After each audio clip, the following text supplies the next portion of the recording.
dar inicio a este nuevo webinar, el negocio del consultor, todo lo que tienes que saber sobre el negocio de la consultoría sin quebrar en el intento. Ahora, ¿de qué se trata todo esto? Primero, les decía, me da mucho gusto ver a caras tan conocidas. También me da mucho gusto ver a todas las personas que se suman por primera vez a nuestra plataforma. Los que no me conocen, un poquito sobre mí. Soy el fundador de InAcademy. Además, soy empresario y soy coach de negocios, experto en neurociencias, imagen pública, economía conductual, psicología social. Además, pues he tenido varios emprendimientos, tengo más de 70 emprendimientos. La Universidad Mi Alma Mater me reconoció con la medalla Liderazgo Anáhuac por lo que ellos consideraron invaluables aportaciones al mundo empresarial. También fui premiado con el Cum Laude por la Universidad Isabel I y también fui galardonado con el Premio Excelencia Imago por el Colegio de Imagen Pública. Pero basta de hablar de mí y mejor vamos a entrar en materia.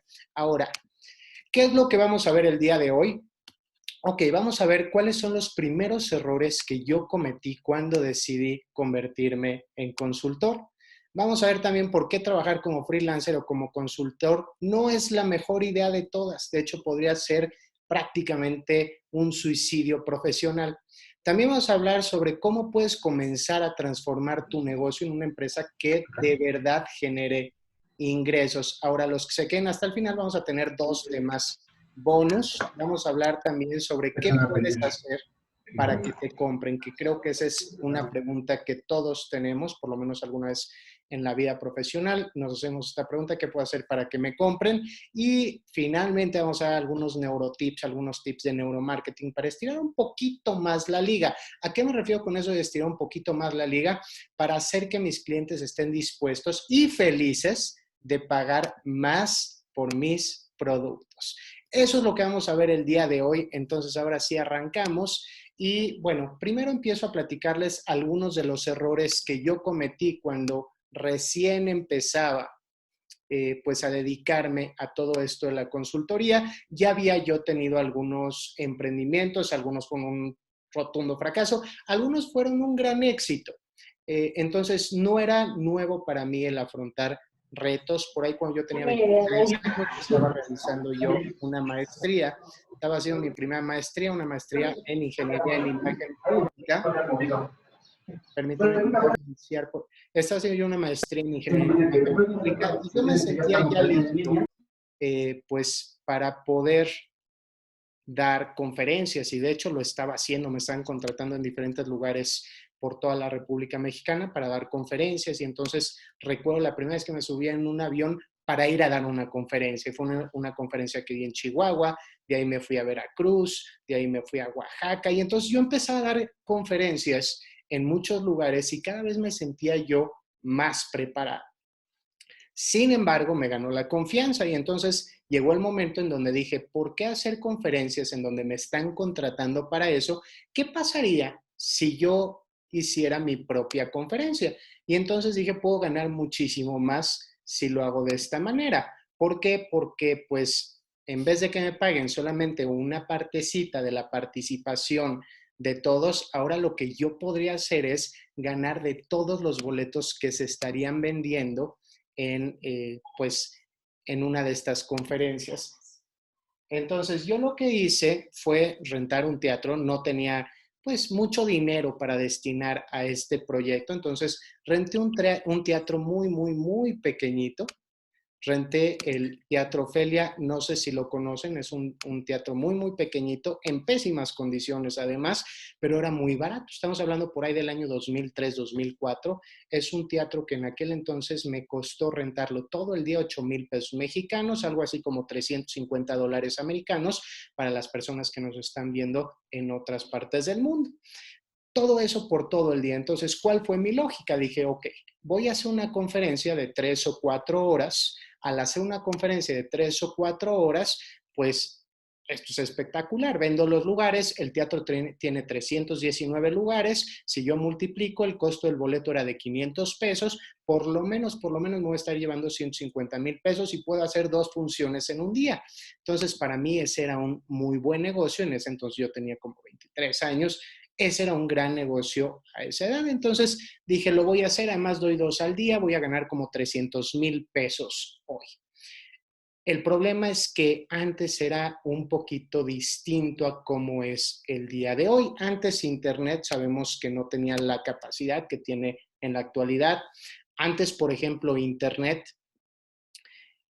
pues no funcionaba, no era tan rápido, no teníamos esta cuestión del 4G, del 5G, no existía el streaming y de hecho el Internet pues lo pagábamos por horas y se abría lenta cada página y no necesitábamos más de 5 horas en todo el mes.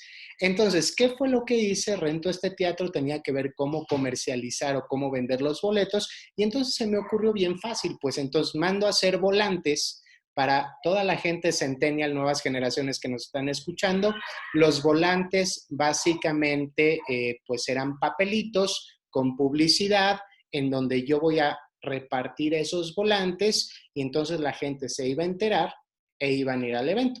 ¿Cuál es el problema? La gente ni recibía los volantes, los tiraban. Si ahorita, por ejemplo, el mail que nos mandan de algunas empresas, nosotros lo consideramos basura, ahora imaginen lo que era en aquel entonces volantes que eran pedazos de papel con publicidad. Mandé a hacer 15,000 volantes, no funcionaron, fui a algunas oficinas a intentar vender este evento y literal, era una conferencia de imagen física porque en ese entonces pensé que era lo que mejor iba a vender y se lo terminé vendiendo a secretarias, iba a consultorios médicos y convencí a las secretarias para que vayan a esta conferencia por 500 pesos.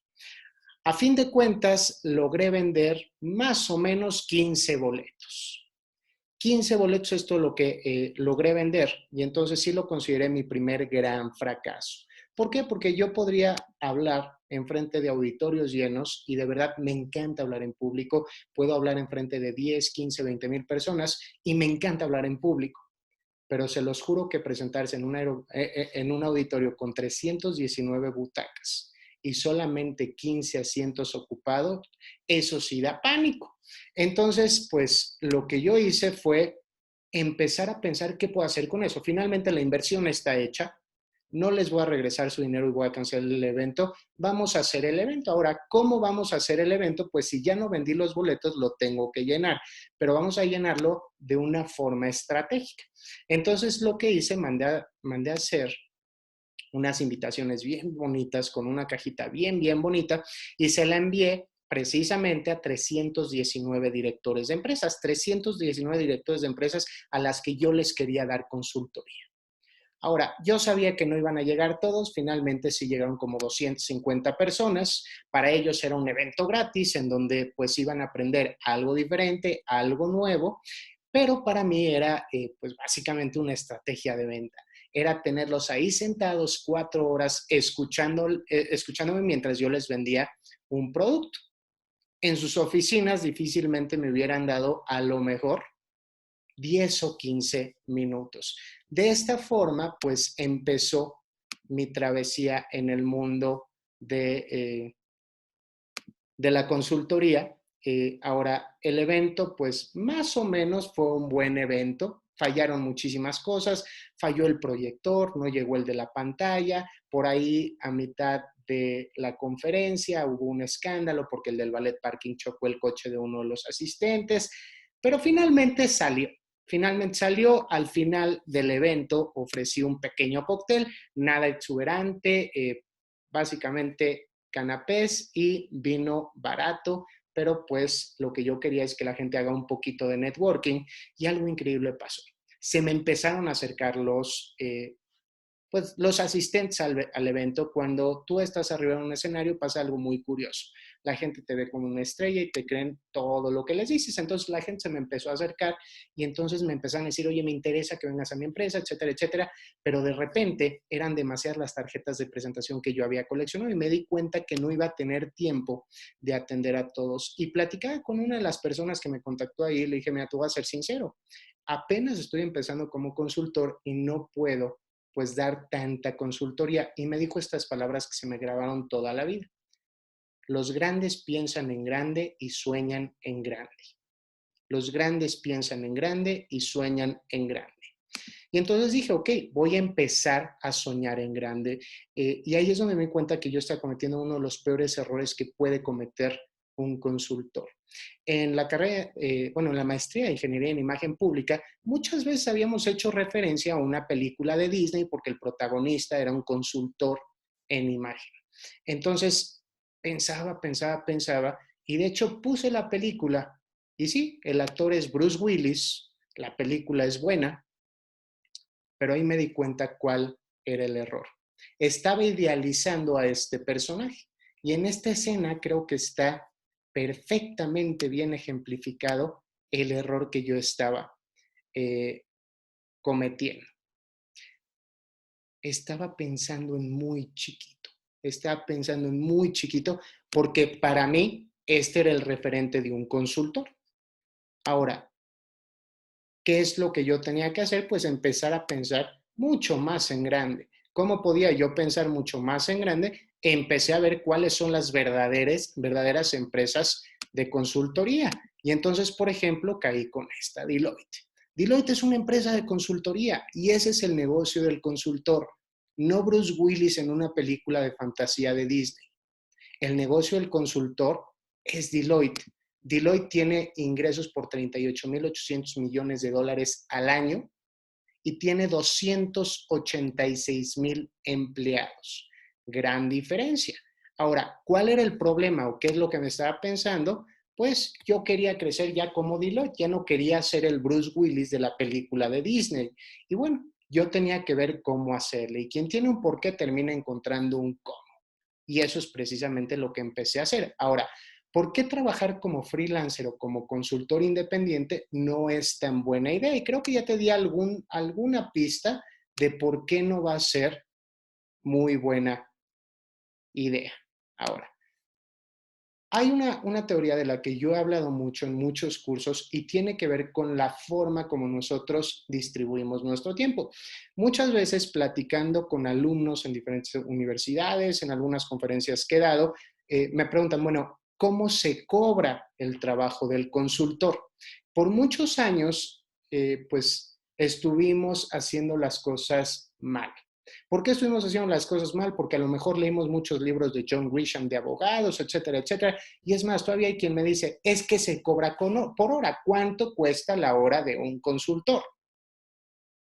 La hora no se puede vender. ¿Por qué no se puede vender? Porque el tiempo es un recurso no renovable. Y eso apréndanselo por favor de memoria. No pueden vender el tiempo porque el tiempo no lo puede recuperar. Por ejemplo, imagínense que ahorita hay un holocausto nuclear, mucho más dramático del que estamos viviendo. Nos quedan 24 horas de vida. Y yo de repente les digo, ¿sabes qué? Necesito 3 horas de tu día. Quedan 24 horas de vida. Vamos a ser honestos. ¿En cuánto me la venden? Y de verdad soy un tipo ameno, pero realmente ¿en cuánto tiempo me van a vender esas 3 horas? Y ahorita muchos están pensando, no, pues ni de loco, me quedan 24 horas. Ahorita lo que no quiero es ni trabajar ni nada de eso. Bueno, esa es la realidad. No sabemos cuánto tiempo tenemos, entonces nosotros no podemos vender nuestro tiempo. Vender nuestro tiempo es lo mismo que si vendemos el dedo pulgar, no te vuelve a crecer, no lo puedes vender. Hay una película que hace referencia a esto, de hecho es buena película, se llama In Time con Justin Timberlake. eh, y en esta película está el protagonista, bueno, todos en la película cuando nacen tienen todo el tiempo del mundo y a los 25 años les sale como una línea de tiempo en el brazo y en esa línea de tiempo en el brazo, pues lo que va a pasar es que empiezan a pagar todo con tiempo y empiezan a consumir todo con tiempo. Por ejemplo, si tú trabajaste todo el día, dependiendo del tipo de trabajo que tienes, te van sumando rayitas en tu brazo. Si yo quiero, por ejemplo, un café, pongo el brazo y me quitan rayitas. Se te acaba el tiempo, te mueres. La gente más pobre, pues obviamente vive al día. La gente más rica tiene un ritmo de vida más lento y tiene todo el tiempo del mundo. Entonces, esta película hace buena referencia y cuando yo empezaba a trabajar como consultor, me di cuenta de este pequeño error.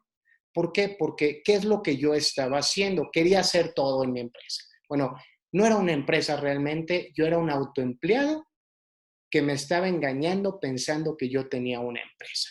Pero la verdad es que yo era un autoempleado. Y entonces yo quería encargarme de la publicidad quería encargarme de la producción, quería ver a los clientes, me encargaba de las quejas porque había muchísimas, pero no me daba tiempo de nada, me encargaba de entregar el producto, me encargaba de pagos, contabilidad, etcétera, etcétera, etcétera, etcétera. No tenía tiempo ni yo para seguir aprendiendo ni creciendo, no podía ver nuevos clientes, etcétera. ¿Qué es lo que nosotros tendríamos que hacer aquí? Pues tendríamos que ver la parte de arriba del reloj de arena. Y esto es lo que están haciendo los empresarios de gran escala. Ellos no están haciendo la parte de abajo. Ellos están dedicando a la parte de arriba.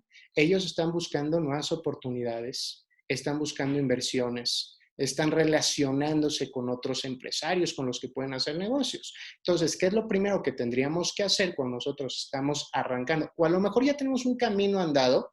Lo primero que tendríamos que hacer es contratar nuestra mano derecha. Finalmente, hasta Santa Claus tiene ayudantes. Entonces, tú necesitas a alguien que se encargue de la parte de abajo de ese reloj de arena para que tú te puedas, pues ahora sí que dedicar a la parte de arriba de ese reloj de arena. Eso es lo que están haciendo los empresarios de gran escala. Si tú decides dedicarte únicamente a la parte de abajo y continuar siendo un autoempleado, vas a terminar en lo que yo llamo, pues, la teoría del médico. Tú lo que tienes que estar haciendo, tú ahorita tienes que estar creciendo, buscando relaciones, oportunidades. Por ejemplo, si nosotros vemos lo que están haciendo todos los empresarios del mundo, constantemente se están capacitando, están buscando cursos, están buscando qué es lo más nuevo que hay en el mercado, etcétera, etcétera. Y es más, no me dejarán mentir, si ustedes se meten a internet y buscan, por ejemplo, son grandes empresarios en el mundo. Tenemos, por ejemplo, a Warren Buffett, el hombre más rico del mundo, tenemos a Bill Gates, tenemos a Mark Zuckerberg, Oprah Winfrey. Todos ellos cada año publican una lista de qué es todo lo que leen y qué libros nos recomiendan. ¿Por qué? Porque se la pasan estudiando todo el tiempo. Warren Buffett lo dijo, él es de 6 a 8 horas diarias. Si ven, por ejemplo, el documental que hay en Netflix de Bill Gates, lo van a ver. Todo el tiempo se está llevando libros y hasta de repente hay un morral lleno de libros y le pregunta el que está haciendo el documental a su asistente, ¿y esto en cuánto tiempo lo leí? Era una bolsa llena de libros. Dice, esto es para el fin de semana. Eso es lo que están haciendo los empresarios. Entonces, tenemos que prepararnos. Si no, vamos a caer en lo que llamo la teoría del médico. ¿De qué se trata esta teoría? El médico finalmente es un autoempleado. Ahora, ¿qué es lo que le pasa al médico? Pensemos que un médico privado, pues más o menos por una hora de consulta está cobrando sobre 2,000 pesos. La consulta, digamos que trabaja 10 horas diarias, gana 20,000 pesos diarios. 20,000 pesos diarios es muchísimo dinero. No cualquier persona puede generar 20,000 pesos diarios. Ahora, este hombre además trabaja 7 días a la semana. Son 140,000 pesos diarios, perdón, a la semana. Es muchísimo dinero, muchísimo dinero. No cualquier persona está generando 140,000 pesos a la semana. Si nosotros lo vemos por todo el mes, este señor gana 560,000 pesos al mes, más de $500,000. Es muchísimo dinero. Pero, siempre hay un pero no todo esto es para él. Estamos hablando de un hombre que trabaja de lunes a domingo, 10 horas diarias, probablemente no tiene tiempo para familia, no tiene tiempo para comer, no tiene tiempo para amigos, no tiene tiempo para nada. De estos 560,000 pesos tiene que pagar impuestos. Ya de ahí, ya le dimos un bajón, le quedan 400. Tiene que pagar además lo que son sus gastos fijos, gastos variables, tiene que pagar consultorio, tiene que pagar rentas, tiene que pagar enfermeras, secretaria, contadores, tiene que pagar por ahí todos los seguros que tienen que pagar los médicos, incluso seguros por negligencia, tienen que pagar un montón de cosas, le quedan 250,000 pesos mensuales, sigue siendo mucho dinero. Nada despreciable, no cualquier persona lo genera, pero hay un problema. ¿A qué edad se va a retirar este médico?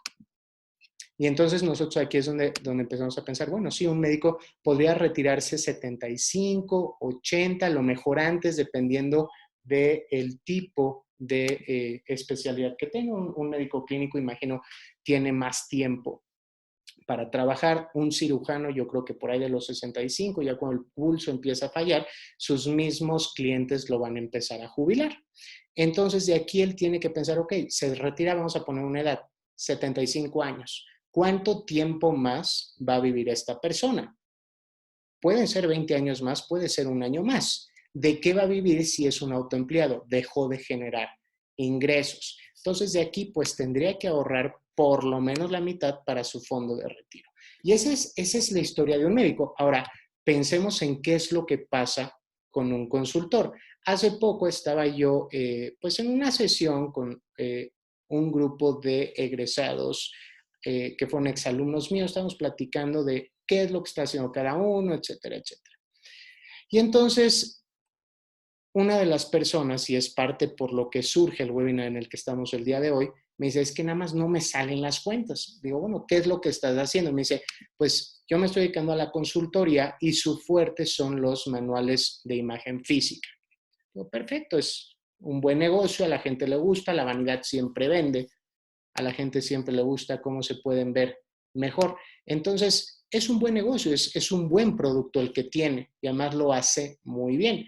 Le digo, ok, vamos a ver cuál es tu capacidad productiva. Me dice, yo puedo hacer 4 manuales al mes. Le digo, ¿y en cuánto lo estás vendiendo? Me dice, pues los vendo en 10,000 pesos. Es decir, ella está generando 40,000 pesos mensuales. ¿Qué es lo que no contempló? De estos 40,000 pesos, algo se tiene que gastar pues en hacer el manual, ¿no? Vamos a decir desde el diseño, impresión, etcétera, etcétera, pues por lo menos son 10,000 pesos de esos 4 manuales. Además, tiene que pagar también impuestos, tiene que pagar de entrada IVA y tiene que pagar impuestos sobre la renta, por lo menos en México, más impuestos estatales, más otros impuestos. Ya solo le quedan 20,000. De ahí todavía tiene que pagar, pues, algún lugar para trabajar. Necesita, pues, por lo menos una computadora, las licencias de los programas de las computadoras, necesita una oficina, aunque sea una silla en un WeWork con uno de estos lugares compartidos, necesita, pues, pagar su gasolina, teléfono, etcétera. Le quedan 10,000 pesos. Y como es consultora y se dedica al conocimiento, tiene que además capacitarse y estudiar un montón. Por lo menos se gasta otros 10,000 pesos. Está en ceros, le cuesta trabajar, no le conviene trabajar. Es más, que renuncie y que mejor le pida apoyo al gobierno. Le saldría mejor.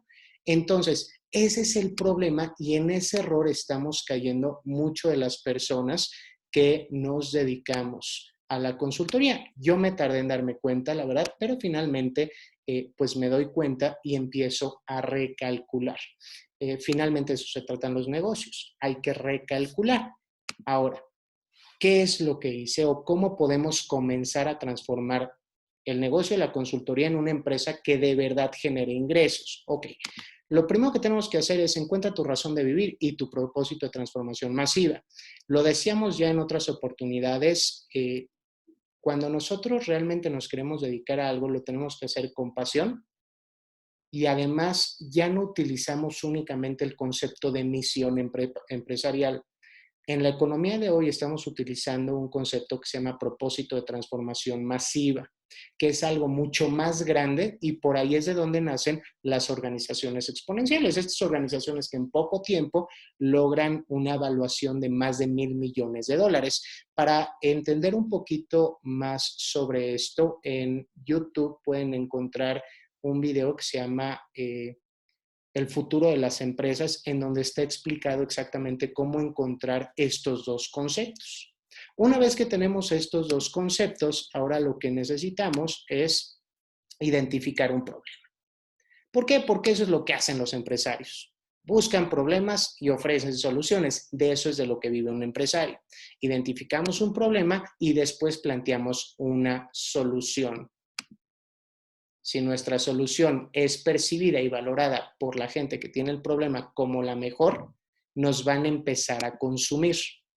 ¿Qué podría ser? Desde problemas de movilidad, problemas de conexión, incluso los baches. Este tipo se convirtió en un héroe porque lo que hizo es, pues, si el gobierno no tapa los baches, pues lo adoptamos y ponemos un arbolito. Todo se vale, pero hay que plantear soluciones. Ahora, cuando hay muchos problemas, hay muchas soluciones y esa es la belleza de la economía en donde estamos viviendo. E incluso el momento en el que estamos viviendo es muy lamentable, pero bueno, para el que quiere emprender hay cantidad y cantidad de problemas que ahorita hay que solucionar. Ahora, aquí es donde se empieza a poner interesante. Dale un enfoque de empresa. Y este es el gran cambio que nosotros tenemos que empezar a hacer. Si nosotros no le damos un enfoque de empresa, seguimos siendo autoempleados con una máscara de empresa, pero no vamos a pasar de ahí. Tenemos que dar un enfoque empresarial, tenemos que crear una organización que no solamente nos respalde, nos ayude a crecer. Vamos a encontrar también un diferenciador. Tengo que ser radicalmente diferente a todos los demás. Tan solo ponte a pensar, ¿cuántas empresas de todo hay? ¿Cuántos consultores hay en el mundo? ¿Cuántas empresas refresqueras hay? ¿Cuántas tienditas hay en la esquina? Ahora, ¿por qué me van a comprar a mí y no a otro que es igual a mí? O sea, ¿qué es lo que va a hacer que vengas conmigo a comprarme? Ahora, ¿cómo nos vamos a diferenciar? Para yo poderme diferenciar de los demás, primero tengo que entender cómo funciona la mente humana. En la mente humana, solamente, por lo menos en la mente occidental, tenemos cabida para recordar hasta 7 cosas de una misma categoría, por lo menos de forma inmediata. Hay muchos estudios sobre esto, que ya en otra ocasión, si quieren, podemos hablar de todos los experimentos que se han hecho sobre esto. ¿Por qué lo digo ahora sí que en la mente occidental? Porque este mismo ejercicio, bueno, el experimento que se hizo fue un experimento en donde a un grupo de personas les pusieron números al azar y tenían que memorizarlos. Y pues el cerebro occidental o las personas occidentales lograron memorizar hasta 7 elementos de esos signos distintivos y los asiáticos pudieron memorizar más, aparentemente porque sus palabras son más cortas y 7 conceptos es lo que nosotros podemos pronunciar en 2.5 segundos. Por ejemplo, si yo ahorita le digo, trate de recordar 7 coches de la marca Toyota, se va a dar cuenta que no puede. Y estamos hablando que hay más de 300 modelos. Y ahorita a lo mejor se pone a pensar, ok, está el Prius, está el Prius y ya no me sé más.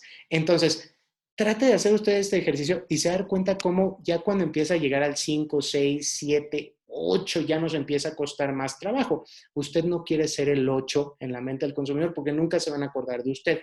Entonces, ¿qué es lo que nosotros hacemos? Primero, vamos a entender que en el mercado siempre va a haber cabida para 2 marcas y eso está cambiando. En el futuro solamente va a quedar una. Por ejemplo, si yo pensara en el mercado de los refrescos de cola, tengo a Coca-Cola y tengo a Pepsi-Cola. No hay más. A lo mejor usted ahorita me dice, no, pero está Red Cola y está Big Cola y está todas estas colas. Pues que se queden en la cola porque realmente en el mercado solamente hay 2. Hay Coca-Cola y Pepsi-Cola, los demás tienen una porción miniatura del mercado. Tenemos iPhone y tenemos Samsung. No hay más. Por ahí Huawei quiso entrar, Nokia ya desapareció, etcétera, etcétera. Realmente la competencia es entre estos dos. Si yo me voy, por ejemplo, a televisión por streaming o estas nuevas plataformas, tenemos Netflix, tenemos Prime. Apple trató de entrar, no lo ha podido hacer. Incluso a Disney le está costando trabajo entrar aquí, porque ya hay 2 posicionadas en la mente del consumidor. Hasta en los deportes pasa. Por ejemplo, en el fútbol, Real Madrid y Barcelona, aunque ni siquiera son los mejores equipos del mundo hoy, pero nadie está pensando en el Liverpool, ni en el Tottenham, ni están pensando en el Chelsea. No, la gente piensa Real Madrid-Barça y esa es la gran rivalidad y es lo que vende boletos. Entonces, si ya hay 2 empresas en una misma categoría o rama de negocio, lo que tenemos que hacer en vez de convergir, tenemos que divergir. ¿Qué quiere decir esto? Ok, si ya existe Coca-Cola y Pepsi, yo quiero hacer un refresco de cola, lo voy a hacer, pero ahora lo voy a hacer de limón y se va a llamar Sprite. Y va a haber otro que se va a llamar 7-Up. Y así nos podemos ir con Fanta, Mirinda, después nos podemos ir con otros sabores y es lo mismo. Entonces vamos a divergir. Ahora, necesitamos mucha planeación estratégica. Hay diferentes modelos de planeación. A mí, por ejemplo, uno de los que más me gusta es el modelo del Lean Startup, que es un modelo muy rápido porque hoy tenemos que ser muy veloces. En la economía de hoy ya no tenemos tanto tiempo de planeación como lo teníamos a lo mejor en otros tiempos. Hoy estamos caminando muy rápido, hoy estamos corriendo. Entonces tenemos que planear rápido y como dicen en Silicon Valley, fracasa rápido y fracasa mucho. Avienta tu proyecto y ahí vas viendo cómo lo mejoras. Entonces, hay diferentes formas de planeación. Una vez que tenemos ya nuestra planeación, ahora haz que te conozcan. Y no solamente que te conozcan, que te deseen. Y cuando te deseen, que te valoren. ¿Por qué? Porque por el mismo producto la gente podría estar pagando $5 o podría estar pagando 10 centavos. Entonces te tienes que dar a valorar. Hay estrategias para eso. Ahora, es momento de que te empiecen a comprar. ¿Y cuánto es lo que cuesta nuestro trabajo como consultores? Todo depende. Todo depende. Depende de qué, la estrategia de precios que tú quieras poner desde el principio. No tiene nada que ver si eres nuevo, si eres viejo en el negocio. No tiene nada que ver si apenas vas a arrancar tu negocio, si tienes mucha experiencia. No, es una cuestión de posicionamiento. Por ejemplo, es como si usted va a poner un restaurante. Pues no va a poner el restaurante y va a decir, no, pues es que somos novatos, aunque es de lujo el restaurante, voy a cobrar poquito y luego voy cobrando un poquito más. No, desde el principio tú tienes una estrategia de precios. Si desde el principio quieres cobrar caro, hazlo. Lo puedes hacer. Solamente que tienes que hacer que el cliente que vayas a tener perciba el valor que tú le estás entregando por el precio que esta persona está pagando. Ahora, no solamente es momento que te compartan, también de que te vendan. Y ahí es donde nosotros empezamos pues ahora sí que a conseguir evangelizadores de marca. ¿Qué es un evangelizador de marca? Alguien que me va a vender. Por ejemplo, les platico una experiencia de algo que me pasó, pues muy interesante. Un día estaba yo entrando a una tienda Office Max, iba a comprar una computadora, era una computadora para la casa, la verdad yo no sé mucho de computadoras, y en eso llegó un amigo que pues, le gustan mucho las computadoras Mac, literalmente quitó al chaparrito que me estaba ayudando de Office Max, muy amable, y entonces mi amigo me empezó a decir, ¿sabes qué? No compres esta, compra esta otra, aunque sea más cara, no importa, compra esta otra. Y yo, no, pero es que no necesito tanto, compra esta otra. Y entonces él me la empezó a vender. Finalmente creí en mi amigo, él fue quien pidió la computadora, se la entregaron a él, me abrazó y me llevó caminando a la caja, él se la entregó a la cajera, él esperó a que yo pague, lo único que le faltó decirme es gracias por comprar con nosotros. Él ni trabaja para Apple, ni conocía a Steve Jobs, ni nada, simplemente era un evangelizador de marca. Y hay muchas marcas que lo han conseguido. Tenemos ejemplos como Harley Davidson, incluso Star Wars. Hay gente que se casa con los vestidos y los disfraces de Star Wars. Ahora, ¿por qué lo hacen o por qué la gente se casa con vestidos de Star Wars? Simplemente porque Star Wars es una marca de culto, que de hecho en el curso Aprende a Emprender, ese es nuestro último módulo.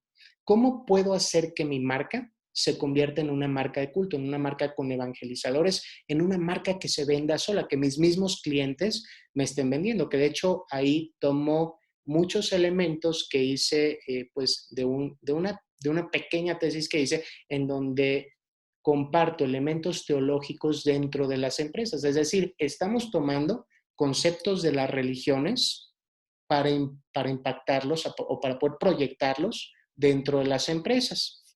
Ahora, una vez que me van a vender, ahora, ¿qué puedes hacer para que te compren? Ya te están vendiendo, ya sabemos cómo empezar, ya sabemos que no somos autoempleados, que tenemos que tener un sistema más empresarial de crecimiento, ya sabemos que podemos cobrar lo que nosotros querramos y que no vamos a cobrar por hora. Ahora, ¿qué puedes hacer tú para que te compren? Ok, ¿por qué contratar a un consultor? Lo primero que tengo que hacer es conocer quién es mi público. ¿Quiénes son? ¿Cuáles son sus hábitos de consumo? Y lo más importante, hay dos emociones que son las que mueven al ser humano. Una se llama placer y la otra se llama miedo.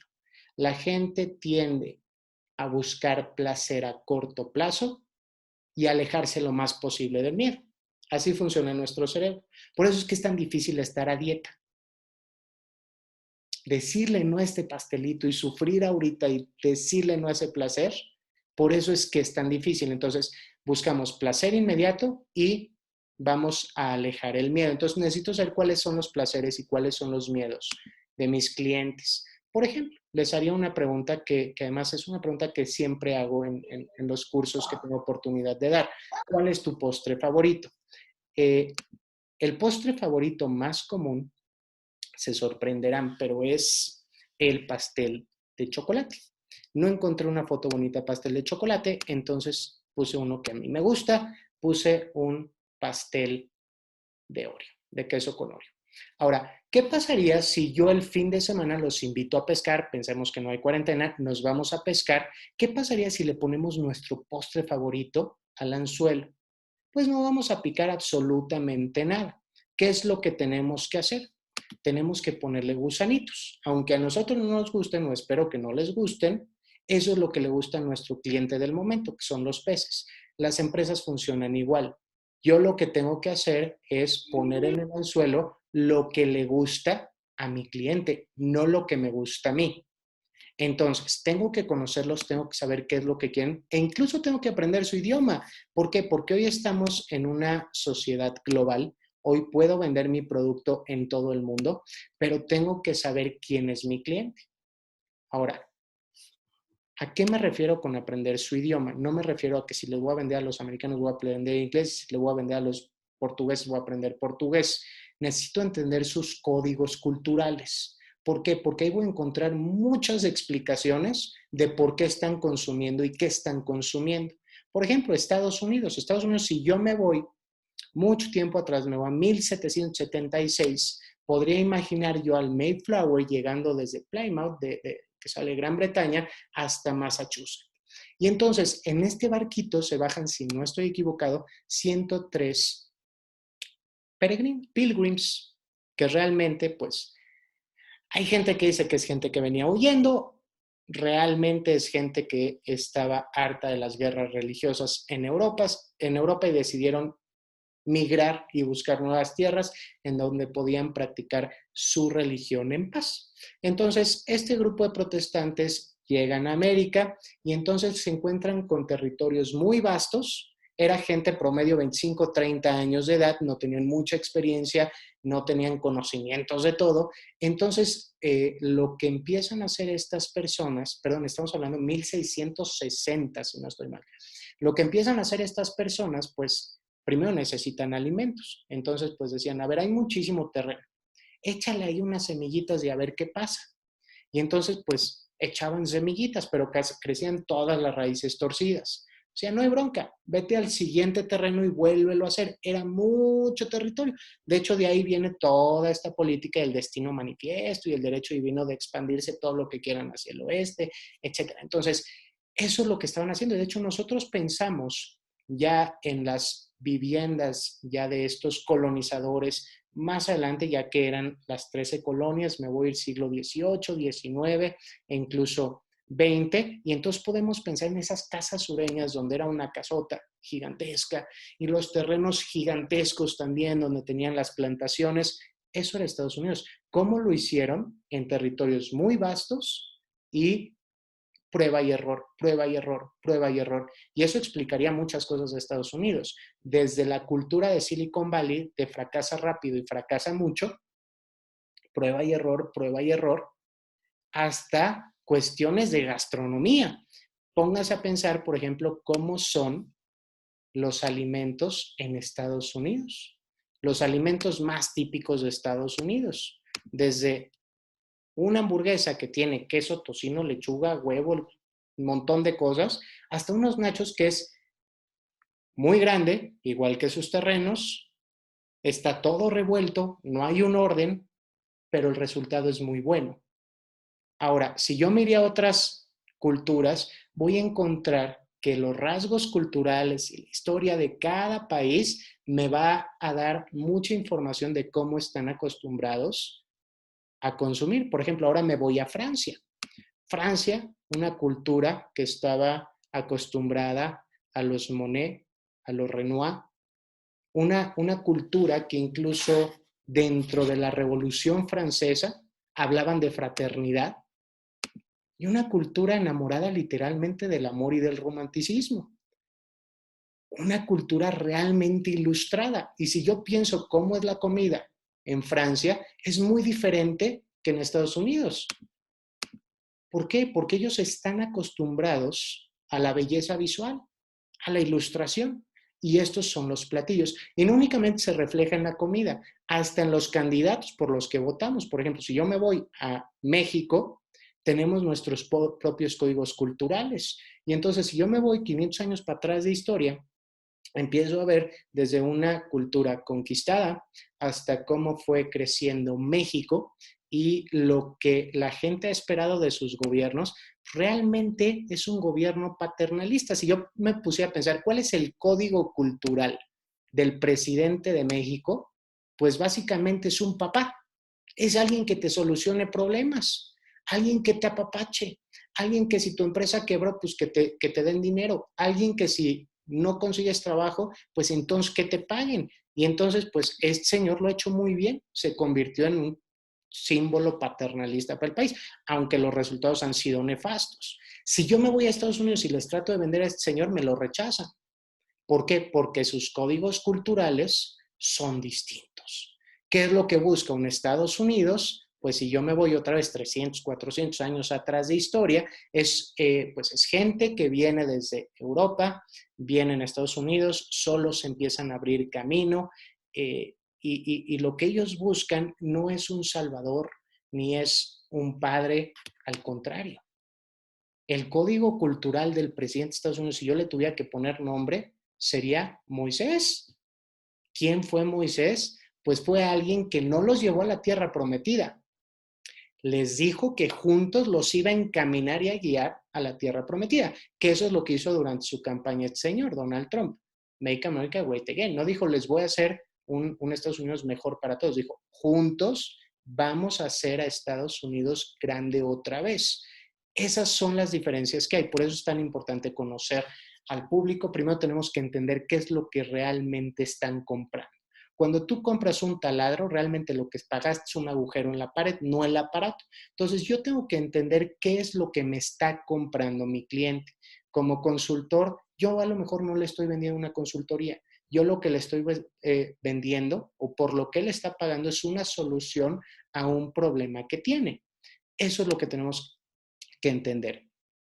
Y para eso hay que entender que además, pues podemos confundir lo que es aparente y lo que es trascendente. A mí me gusta manejarlo como necesidades aparentes y necesidades trascendentes. Todos compramos cosas, todos compramos cosas, somos consumistas, el mundo funciona gracias al consumismo. Ahorita que no hay consumismo, vemos que no está tan padre.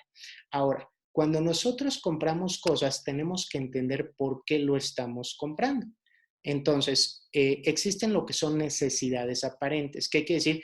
¿Para qué aparentemente quiero algo? O la justificación mental que me doy de un producto. Si no puedo justificar el por qué lo estoy comprando, no lo voy a comprar.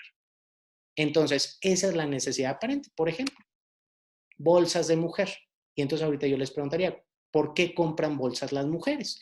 Y me van a contestar casi al unísono para guardar nuestras cosas. Bueno, pero podrías guardarlas en las bolsas del pantalón. Y me van a decir, no, porque guardamos muchas cosas y llevamos maquillaje y el teléfono y las llaves y no sé qué tanta cosa. Ok, si realmente tú estás comprando una bolsa para guardar cosas, esa es la necesidad o el problema que quieres solucionar, te voy a dar un tip de oro con el que te vas a ahorrar muchísimo dinero en tu vida. En el súper, regalan de estas y podrías tener hasta diferentes colores y por ahí creo que las de un supermercado son negras, las del otro son verdes, las del otro son naranjas, hasta te podrían hacer juego. Me decir, no, es que no es lo mismo. No, por supuesto que no, porque tú no compraste esa bolsa para guardar cosas. Esa es tu necesidad aparente. Realmente cuando tú compras una bolsa, detrás de hay una necesidad trascendente. ¿Qué es esa necesidad trascendente? El por qué realmente lo estás comprando. Y ahí sí nos podríamos ir a las necesidades más primitivas y más humanas que tenemos para entender por qué estamos comprando algo. Entonces, ¿cuál sería la necesidad trascendente de una bolsa? Y sé que muchas van a decir, no es cierto. No, sí es cierto. La necesidad trascendente de una bolsa, aunque nos duela mucho, es un bastón social. Por eso es que las marcas caras, por eso es que las marcas de lujo estampan sus logos por toda la bolsa. Porque por eso la estás comprando, porque es un bastón social, para que tu amiga vea que tú sí la pudiste pagar.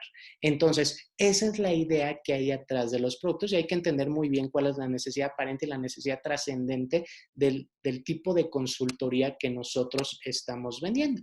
Por ejemplo, Coca-Cola. Coca-Cola no vende solamente un refresco, ni tampoco vende felicidad. Son estrategias que se hacen para vender más, que tiene ya que ver con cuestiones de neuromarketing, cómo enlazamos los conceptos, las asociaciones de conceptos que hay entre esto y el otro para que de repente haya un gatillo que te haga consumir el producto. Entonces, si nos ponemos a pensar, Coca-Cola Pues realmente lo que hace es satisfacer una necesidad de tomar un líquido, es decir, saciar la sed.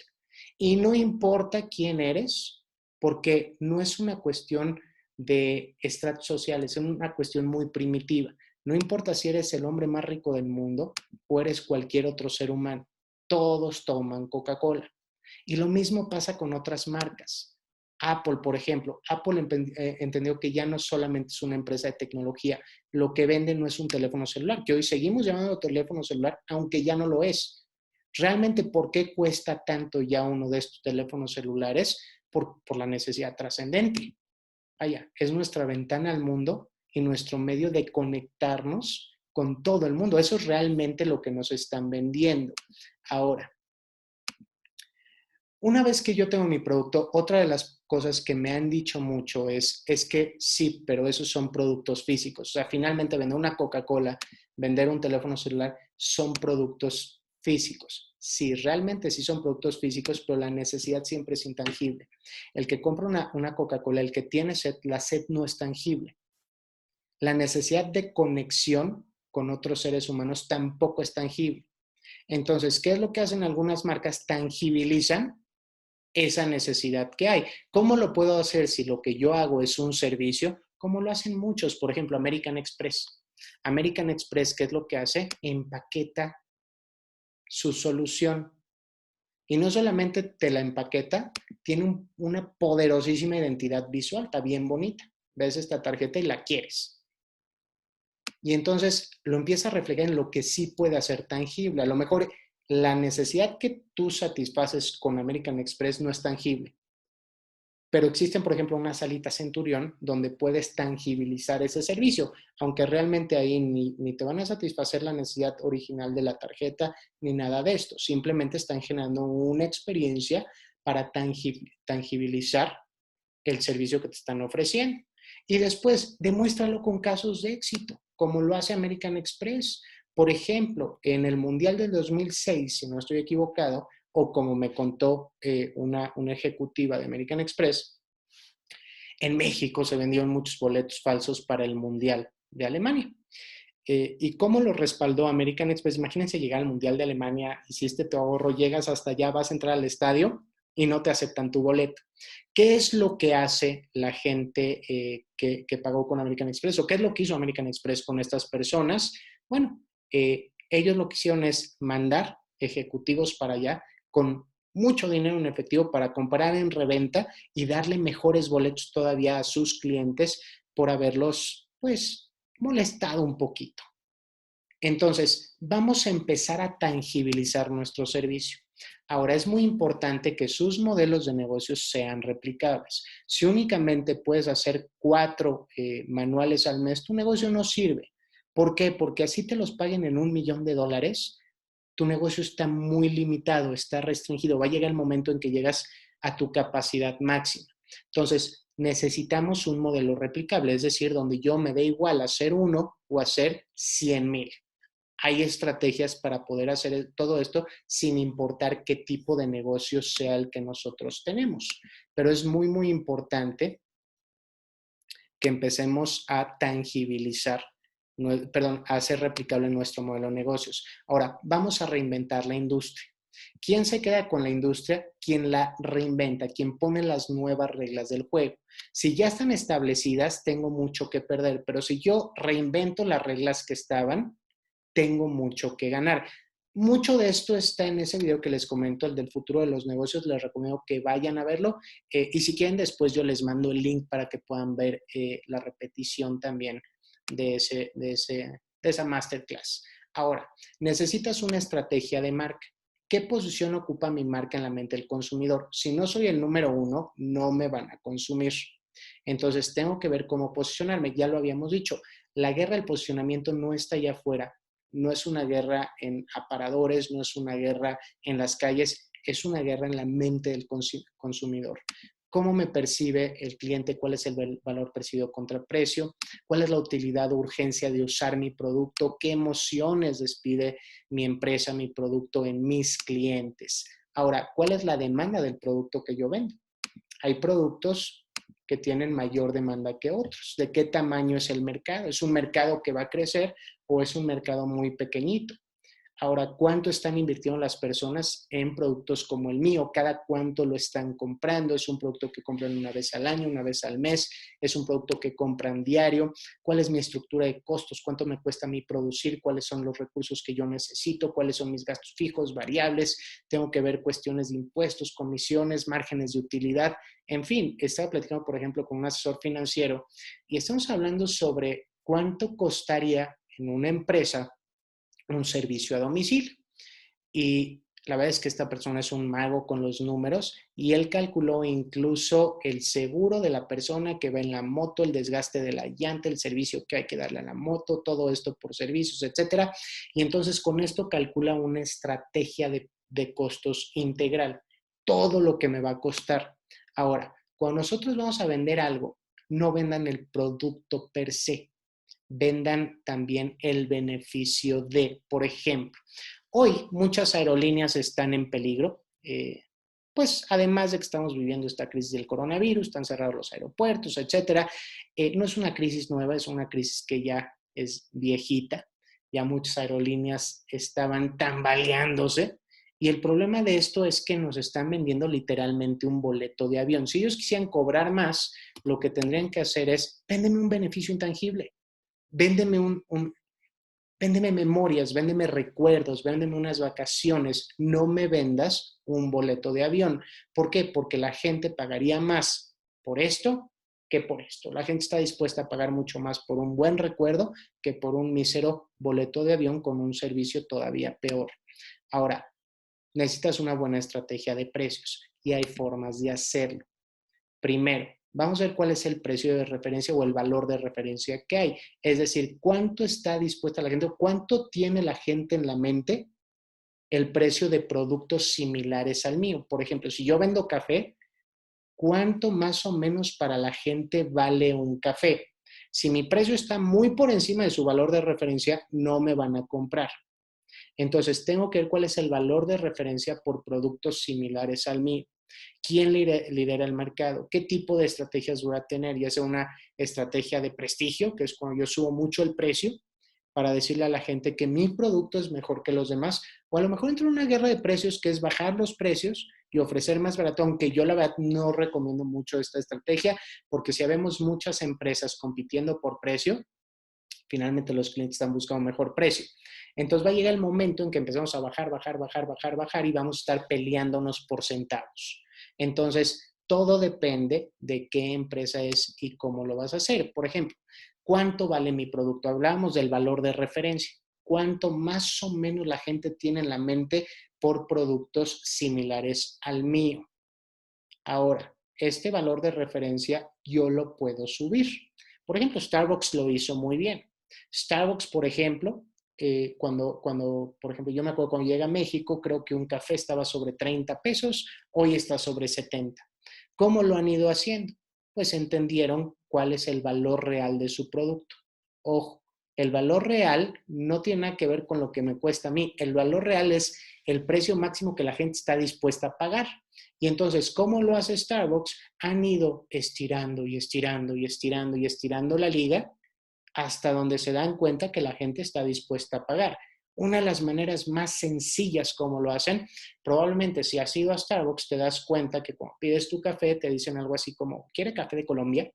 El que te digan quiere café de Colombia, y este dato es bien interesante, no es una cuestión de que el café que te están dando es una porquería y necesitas pagar más para que te den café de Colombia, etcétera. No, lo están haciendo para ver si tú decides modificar tu café por aquí en México son 8 pesos más. Entonces vean qué interesante, cuando cierra el mes, yo puedo ver exactamente cuánto estuvo la gente dispuesta a pagar. Yo cierro mi mes y entonces hago mis cuentas y digo, tuvimos 1000 clientes. 700 estuvieron dispuestos a poner café de Colombia. ¿Qué quiere decir? Que 700 personas estuvieron dispuestas a pagar 8 pesos más. O sea que el 70% de nuestros clientes está dispuesto a pagar 8 pesos más por el mismo producto. Entonces, seríamos muy tontos si le vendemos más barato el producto. Realmente la gente está dispuesta a pagar más por ese mismo producto. Ahora, esta liga la podemos estirar todavía más. Hay algunos trucos muy interesantes para estirar todavía más esta liga y lograr que por un mismo producto la gente esté dispuesta a pagar mucho más. Y aquí, por ejemplo, se han usado ya las neurociencias, la economía conductual, etcétera, para ver cómo nosotros podemos entender al ser humano. Ahora, ahí les van algunos neurotips para poder estirar la liga un poquito más, es decir, para que la gente pague por sus consultorías más o mucho más de lo que ahorita están pagando. ¿Qué principios necesitaríamos nosotros entender? Primero, y esto es lo más importante de todo, existe algo que se llama ley de la prueba social. ¿Qué quiere decir? Que la gente tiende a imitar los comportamientos de otras personas. Por ahí dicen, monkey sí, monkey do. Lo que el mono hace es lo que el mono ve es lo que el mono hace. Entonces, yo tengo que hacer que mi producto sea visible. Hace poco lo platicaba en una sesión con algunos alumnos y hablamos de este tema y decíamos, ok, ¿por qué hoy la gente tiene tatuajes? Pues muy fácil, porque salió de ese valor social que tenía en los reclusorios y ahora celebridades, deportistas, etcétera, etcétera, empiezan a usar tatuajes y son visibles. Entonces, yo quiero que la gente copie la conducta de otros, pero para eso tengo que hacer que sea visible. Otro ejemplo, por ejemplo, lo hizo Steve Jobs con la marca Apple. Él sabía desde el principio, él decía, ok, la gente tiende a imitar los comportamientos del otro. El problema es que el teléfono lo guardas en tu bolsa y nadie puede ver que tu teléfono es un iPhone. Perfecto, entonces vamos a hacer unos auriculares blancos. ¿Para qué? Porque si ves a alguien con auriculares blancos, quiere decir que en su pantalón o en su bolsa lo que tiene es un iPhone. Y de hecho, por ejemplo, Jeff Bezos, que hoy por hoy es el hombre más rico del mundo y tiene la empresa más grande del mundo, lo hace todo el tiempo. ¿Cómo lo hace? Ok, si tú te das cuenta, cada vez que tú compras algo, antes de que pagues, te dice, antes de pagar, los clientes que compraron este artículo que tú vas a pagar, también compraron estos otros. ¿No te gustaría también ponerlo en tu carrito? Entonces, vamos a hacer que nuestra empresa sea visible y que sea visible para todos los que lo están usando ahora. Antes de entender la cuestión de las neurociencias, bueno, hay que entender de dónde vienen y cuándo se empezaron a usar con fines mercadológicos. Ok. A mí me gusta, hay mucha gente que habla del reto Pepsi por ahí en 1975, cuando empezó la neurociencia a mezclarse con el marketing. Si yo quisiera ser muy preciso, sí, es la primera vez que se utilizaron herramientas de neurociencia en empresas. Ahora, yo me iría un poquito más atrás con este señor, el doctor François Lermite. Él descubrió lo que es la conducta de utilización.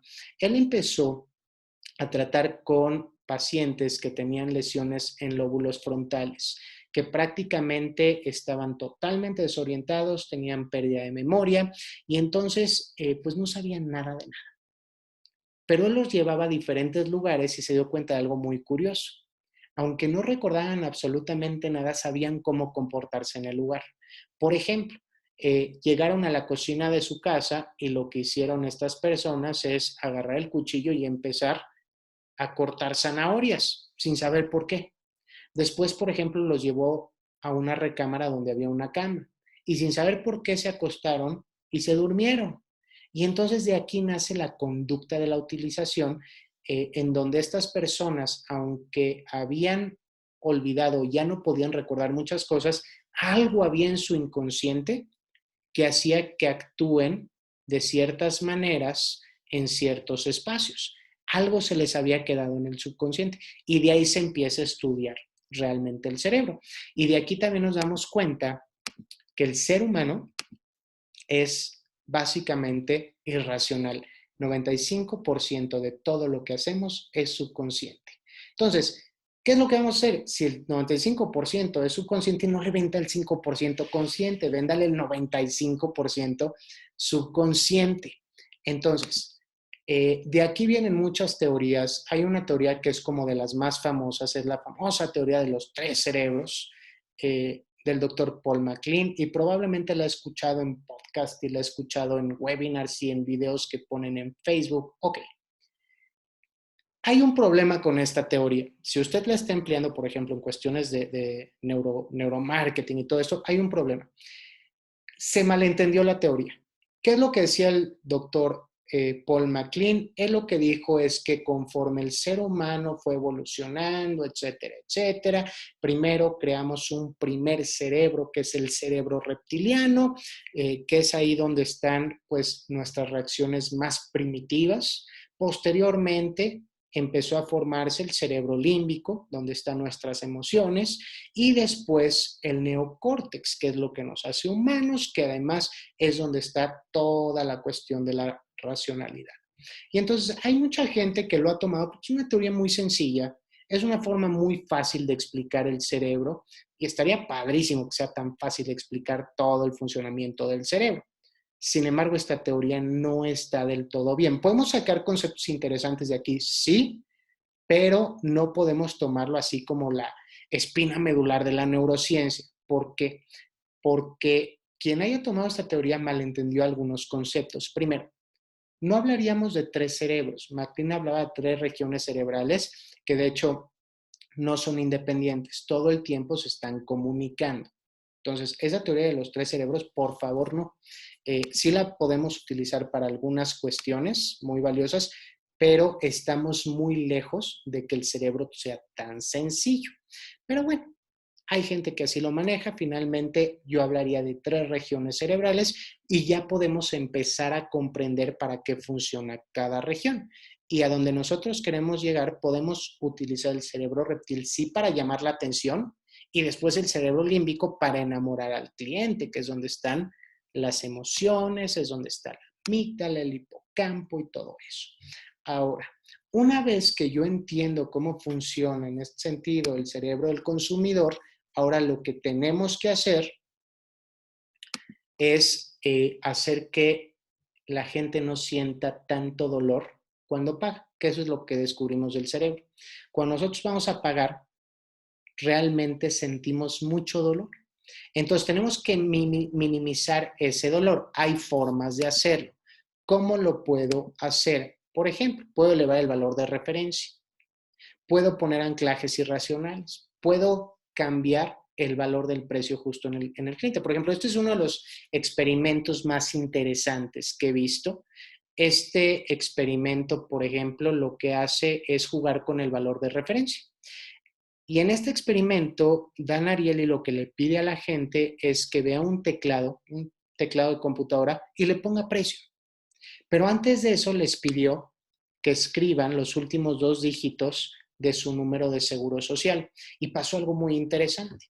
Por ejemplo, la gente cuyo número de seguro social tenía terminaciones entre 0 y 19, hicieron un promedio más o menos una estimación del valor del tablero de $16. Y curiosamente, entre más altos eran los últimos dos dígitos de tu número de seguro social, era más alto el valor que le ponías al tablero. ¿Por qué? Porque primó o hizo pensar con un número superior a los consumidores para que piensen también en un número superior cuando le están poniendo precio al teclado. Entonces, nosotros podemos jugar con esos valores de referencia y entonces podemos fijar precios de anclaje altos para que una oferta con precios bajos sea mucho más atractiva. Las tarjetas de crédito funcionan como un gran analgésico porque no estamos manejando dinero tangible. Ventas en paquete o desglose de compras también funciona. Aquí es bien interesante, por ejemplo, los precios impares se asocian con precios más bajos. O sea que nunca le pongas a tu producto un precio que termine en número par. Vamos a usar números impares. Por ejemplo, se hizo en la Universidad de Yale un estudio con chicles. Y entonces dijeron, a ver, vamos a poner 2 chicles y vamos a ver cuánta gente estaría dispuesta a comprar y de cuál. Y entonces cada uno de estos costaba 63 centavos, mismo precio. Nunca le pongan el mismo precio a sus productos. Después hicieron el mismo ejercicio, pero uno valía 62 y el otro 64. Cuando los dos productos valían igual, la gente compró los clorets, en este caso el 46% de la gente se llevó los clorets. Cuando los subieron a 64 centavos, el 77% de las personas se llevaron los chicles clorets. Ahora, otra estrategia, podemos minimizar el dolor que siente el cliente. Tengan muchísimo cuidado con el símbolo de dinero. Y decimos, bueno, es que así estamos acostumbrados a ponerle precio a las cosas. Sí, pero hay que saber utilizarlo. Hay que saber cómo se utiliza este símbolo, el símbolo del dinero. Por ¿Está ejemplo, cantando? perdón, déjenme poner silenciar. Ok. Si yo, por ejemplo, voy a vender un producto, el que sea, en este caso fue el experimento en un restaurante, se le puso la cantidad de estas tres formas a una hamburguesa. Primero el valor de una hamburguesa con el símbolo de dólares, después sin nada, solamente el número, y después hamburguesa, $7, todo escrito con letras. ¿Cuál cree usted que fue la que más vendió? Si dijo la opción B, usted está en la correcta. De hecho, ¿por qué vendió más? Si el atractivo principal de su producto es emocional, quite el símbolo de dólares o de pesos o de la moneda que sea. ¿Por qué? Porque nos hace pensar en un valor económico y eso hace que racionalicemos la compra. Ahora, si nuestro producto es un capricho, es un producto que es con sentimientos egoístas, como puede ser, por ejemplo, un coche de lujo, etcétera. En ese sentido o en ese tenor, sí lo que vamos a hacer es poner el precio. ¿Por qué? Porque ahí sí queremos que piensen pues en el valor del producto que están comprando. Entonces, de esta forma nosotros vamos a ver cuándo usar y cuándo no usar el valor del dinero, el símbolo de valor de dinero. Ahora, podemos escalar los precios. Todo el tiempo las empresas lo que hacemos es jugar con los precios con escalas y señuelos. Por ejemplo, lo hacen en el cine. ¿Por qué en el cine hay un tamaño mediano de palomitas? Nadie lo va a comprar. Nadie lo va a comprar. ¿Para qué sirve? Hay dos tipos de personas. Quieres un antojito, te puedes llevar solo las chiquitas, o hay gente que diría, bueno, me llevo las medianas. Las medianas no son para que las compres, es para hacerte escalar en precio. Por ejemplo, las chiquitas cuestan 10, las medianas 18 y las grandes 20. Si yo te pongo de 10 a 20, a lo mejor suena demasiada la diferencia. Pero si yo te pongo ese precio escala, lo que vas a hacer, bueno, de 10 a 18 ya no es tanto. Y si voy a pagar las 18, pago la de 20. Lo mismo hacen, por ejemplo, con los coches y lo hacen con muchísimos productos. ¿Qué tanto funciona esto? Por ejemplo, se hizo uno de los experimentos más interesantes que yo he visto, esto para una suscripción del periódico economista.com. Cuando se hace esto, se dan tres opciones. La primera opción es suscríbete al economista.com por $59. La siguiente es suscríbete a la versión impresa por $125. La tercera es suscríbete a la versión impresa y a la versión web por $125. Y dices, a ver, ¿quién en su sano juicio va a decir, yo quiero solo la impresa por 125? Pues ya, dame las dos. ¿Para qué poner esto? Y sí, cuando pusieron esta oferta, pues aparentemente nadie es tan tonto. 16% de las personas se llevan la de $59. Obviamente nadie pagó la de $125 solo por la versión impresa. Y el 84% de la gente pagó por la versión impresa y la versión web. Entonces la lógica es, ¿para qué pusiste el precio de en medio si nadie se lo va a llevar? Es una tontería. Ok, lo hicieron sin el precio de en medio para ver qué pasó. Suscripciones economista.com por $59, ahora fue el 68% de la gente, y a la versión impresa y versión web 32%. ¿Cuánto dinero perdió el economista por no haber puesto la versión que nadie iba a comprar? Esos son los precios de escala. Ahora, también podemos anclar ciertos precios. ¿Cómo funciona esto, por ejemplo? Si usted suele consumir orgánicos, por ejemplo, aquí en México el kilo de manzana orgánica cuesta más o menos como 55 pesos y la manzana convencional el kilo cuesta 35 pesos. Si yo pongo estos dos productos juntos en el súper, nadie va a querer llevarse las orgánicas. ¿Por qué? Porque voy a comparar los dos productos y entonces mi valor de referencia va a bajar. Va a decir, ¿por qué voy a pagar 55 si las convencionales cuestan 35? Aquí, ¿qué es lo que vamos a hacer? Vamos a poner las manzanas orgánicas junto a lo mejor la nectarina o el melocotón, que son frutas finas que a lo mejor el kilo cuesta 60 pesos. Y dices, ¿por qué si estoy dispuesto a pagar 60 pesos por el kilo de melocotón, por qué no estaría dispuesto a pagar 55 pesos por mis manzanitas orgánicas? Entonces aquí es donde nosotros podemos empezar a jugar con esto de los anclajes de precio. Y ahora me preguntas, ¿qué opinas del libro Véndele a la mente, no a la gente? Lo leí, te voy a ser honesto, creo que Julian es un gran comunicador, es un gran publicista, tiene muchísima capacidad para sintetizar ideas. El libro es muy interesante, pero no me encanta por esto, porque toma la teoría de MacLean como centro del libro y los que sí nos dedicamos de verdad a la neurociencia, para nosotros eso sí es como está mal, simplemente está mal esta teoría. MacLean nunca habló de tres cerebros, habló de tres regiones cerebrales. Incluso si yo quisiera venderle al cerebro, es más, si yo cuando hablo del cerebro reptiliano, no sé, la gente generalmente se imagina un cocodrilo. Hasta el cocodrilo para atacar está utilizando el cerebro límbico. Entonces creo que le falta un poquito de fondo. Me parece un buen libro, pero hasta ahí no es una maravilla. Creo que en cuestión de neurociencia hay muchísimos mejores libros. Si quieren, con todo el gusto del mundo, les recomiendo bibliografía muy, muy amplia de gente que sí habla con fundamento científico de la neurociencia. Entonces, es un libro bonito, es un libro fácil de leer, no es de mis favoritos, honestamente, para contestar la pregunta, Yara. Ok, entonces, siguiendo con nuestro tema, decíamos, podemos anclar todo esto, podemos anclar los precios. Claro que sí, Yara me pregunta que si le puedo mandar la bibliografía. Con todo el gusto del mundo, yo te mando muchísima bibliografía sobre neurociencia y neuromarketing. Ok, ahora, otra de las cosas que nosotros podemos hacer es, hay alguna razón por la que ciertas cosas me gustan, pero no sabemos por qué. Y un ejemplo que pongo en muchas ocasiones es con esta mujer. La verdad me gusta mucho cómo canta de Rihanna. Hace algunos años sacó la peor canción que yo he oído en mi vida, que se llama Work.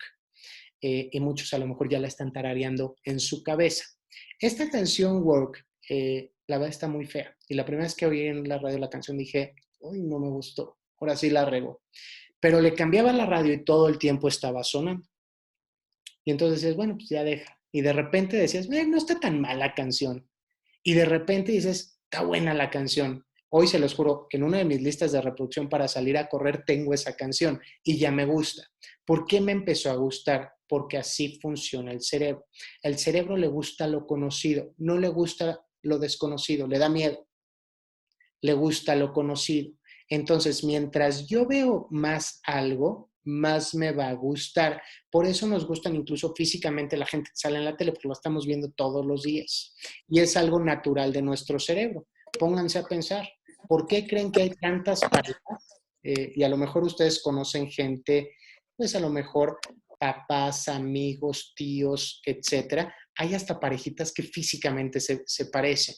¿Por qué? Porque nos gusta lo que es lo que vemos mucho y tú te ves mucho tiempo en el espejo, entonces probablemente vas a encontrar una pareja que te parece agradable físicamente porque tiene rasgos muy similares a los tuyos. Es también una de las razones por las que nuestros hijos comparten genética tan fuerte con nosotros.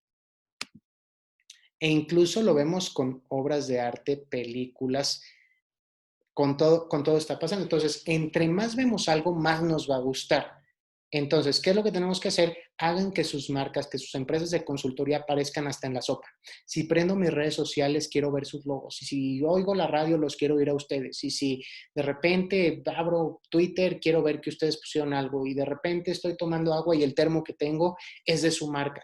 Y de repente todo el tiempo que estén viendo su marca. Entre más vea la gente su marca, más les va a gustar. Lo platicamos, por ejemplo, en uno de los cursos que dimos. Me parece que fue en el de Aprende a Emprender. La decisión, una de las decisiones más difíciles que tomó Steve Jobs es de qué lado tiene que ir la manzanita en la computadora. Los que tienen una laptop Apple se van a dar cuenta que ustedes que pagaron un dineral por su computadora, si cierran la computadora, la manzanita está de cabeza hacia ustedes. ¿Por qué? porque Steve Jobs dijo, ustedes ya la compraron. Lo que quiero es que los demás vean que tú tienes un Apple y que vean la marca. Entonces, es muy importante que su marca la estén viendo en todos lados. Ahora, este truco es fenomenal. Empiecen con sus clientes a pedir pequeños favores. ¿Qué son pequeños favores? Oye, ¿me podrías prestar tantito tu pluma? Oye, un favorcito, ¿podrías cerrar la puerta? Está entrando un poquito de aire. Oye, te encargo un vasito de agua, por favor. ¿Por qué hacemos esto? Porque el cerebro lo que hace es que cuando nosotros estamos dispuestos a hacer un favor, el cerebro inmediatamente está dispuesto a hacer el que sigue. Entonces, poco a poco podemos pedir favores mucho más grandes.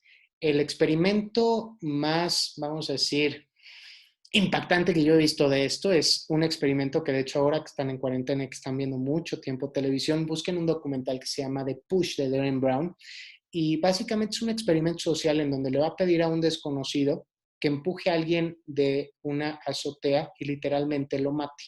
A ver si se atreve o a ver qué pasa.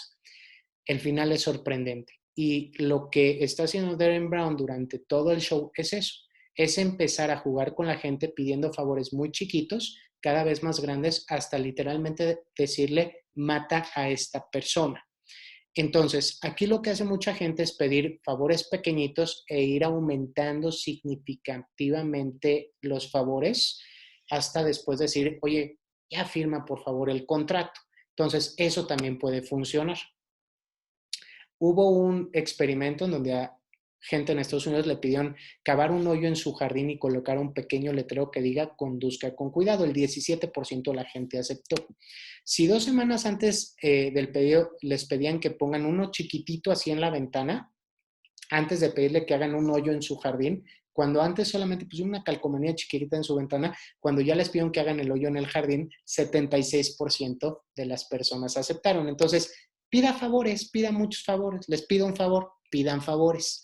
Ahora, hay otras estrategias interesantes que, por ejemplo, podemos manejar lo que es el priming, lo que son los atractores de atención, la estimulación sensorial, etcétera. El priming, por ejemplo, es todos los estímulos inconscientes que están atacando al consumidor. Todos estos estímulos inconscientes van a hacer que actúe de cierta manera. Por ejemplo, algunos ejercicios o algunos ejemplos del priming y cómo funciona. Uno de los experimentos que a mí más me gustan, a un grupo de personas se les pidió que lean unos enunciados que aparentemente no tenían nada que ver unos con otros. Por ejemplo, no sé, decía, en Florida hace calor, la gente juega bingo, etcétera, etcétera, y son 10 enunciados. Pero cada una de estas de estas frases tenía algo en común. Al final de cada de estas frases o en medio de estas frases tenía una palabra que se relacionaba con cada una de los otros enunciados. Y pasó algo muy curioso. Por una extrañísima razón, que de hecho este ejemplo está en el curso de neuroventas, por una extrañísima razón, cuando la gente termina de hacer el ejercicio, caminan más lento. Y tiene que ver por esas palabritas que leyeron. Dijeron, no, no puede ser que esto pase. De hecho, se llama efecto Florida, ese suceso. Si no puede ser que esto pase. Entonces, le dieron a la gente 2 escritos. Era la misma historia, solamente que una tenía palabras negativas y la otra palabras positivas. Y entonces le pidieron a la gente que esperen en un cuarto cuando terminaron de leer. Y la gente que leyó las palabras positivas, realmente ahí es donde empezaba el experimento, esperaron hasta un promedio de 12 minutos antes de ir a preguntar qué tenían que hacer. Y la gente que leyó palabras negativas en la misma historia, a los 3 minutos se levantó enojada y exigieron saber por qué los dejaron esperando. Entonces, esas son estrategias de priming, hay muchísimas que se pueden utilizar. Podemos buscar atractores de la atención que ya de hecho en neuromarketing, por ejemplo, ahorita en 2 semanas voy a subir una actualización del curso de neuroventa donde hablo mucho de esto. Existe una pirámide en donde nosotros vamos identificando el proceso como el consumidor va procesando una idea hasta llevar a la acción. Y básicamente desde que nosotros atraemos la atención de algo, que es el primer paso del cerebro, necesito atraer la atención de la gente. Hasta que llega la conciencia tenemos 300 milisegundos para poder vender el producto. hablamos mucho de eso ahí. Y después tenemos también la estimulación sensorial. Ahora, ¿te gustaría saber un poquito más sobre estimulación sensorial? Tenemos todavía un poco de tiempo. Voy a hablar un poquito de estimulación sensorial. Ok, puedo jugar con los aromas. El aroma es el estímulo que más fácil recordamos. Marcel Proust describió la avalancha de recuerdos desencadenadas por el olor de una magdalena.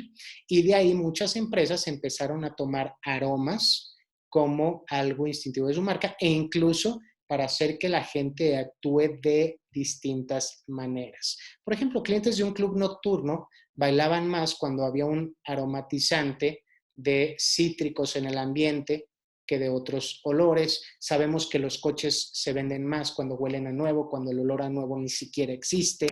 En fin, es algo que usamos en las marcas. ¿Cómo se ve tu marca? Sabemos, por ejemplo, que los colores contrastantes van a atraer más la atención. Sabemos que las figuras redondeadas son más amigables para el ser humano. Sabemos que lo que son niños, cachorros, nos encantan y nos encanta voltearlos a ver. E incluso es por eso que este amiguito es tan famoso, que es la mascota de la marca Geico. ¿Por qué es tan famoso? Ok, porque si ustedes lo analizan, tiene este efecto infantil que tanto nos llama la atención. Tiene una frentota y unos ojotes y eso llama la atención de la gente y además nos da mucha ternura. ¿A qué sabe tu marca? Por ejemplo, aquí podemos jugar mucho con todo esto. Estaba platicando hace poco con una amiga y ella tenía una oficina en WeWork y me dijo, lo que más extraño es el sabor del café. Entonces, podemos también tener ahí una marca sensorial en cuestión de sabores. El ritmo de la marca, esto es espectacular. Como seres humanos nos movemos al ritmo de la del ruido. Por eso en las grandes ciudades la gente se acelera más. En las ciudades pequeñas la gente va más lento. Por ejemplo, hay una empresa que se llama Musac, hizo un experimento en un supermercado y solo con cambiar el beat de la música logró hacer que la gente permanezca 18% de más tiempo en la tienda y esto se tradujo en 17% más en compras. Muchísimo, solo por cambiar la música.